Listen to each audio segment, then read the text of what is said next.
The United States has sent more than $1 billion in security assistance to Ukraine over the last year, including anti-armor and anti-air capabilities, taking out tanks and planes and helicopters, with new shipments arriving every day.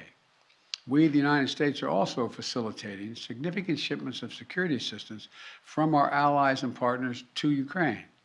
And the humanitarian front, we're working closely with the UN and humanitarian organizations to support the people of Ukraine who have been displaced by the violence in Ukraine.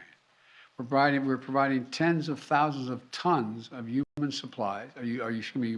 supplies, food, water, medicines, coming via truck and train every single day. Yesterday in Poland, Vice President Harris announced an additional $53 million in additional humanitarian support to Ukraine. That brings the total humanitarian assistance to $107 million in just 2 weeks. We've joined this effort with more than 30 other countries who are providing hundreds of millions more. And last night, to their great credit, the Congress passed a bipartisan spending bill that included an additional $13.6 billion in new assistance to the Ukrainian people. And I look forward to signing that immediately. And I also want to be clear, though. We will make sure Ukraine has weapons to defend against an invading Russian force. We will send money and food and aid to save the Ukrainian people. And I will welcome Ukrainian refugees. We should welcome them here with open arms if they need access. And we're going to provide more support for Ukraine. We're going to continue to stand together with our allies in Europe and send unmistakable message. We'll defend every single inch of NATO territory with the full might of the united and galvanized NATO. We will not fight a war against Russia in Ukraine. Direct confrontation between NATO and Russia is World War III, something we must strive to prevent. But we already know Putin's war against Ukraine will never be a victory.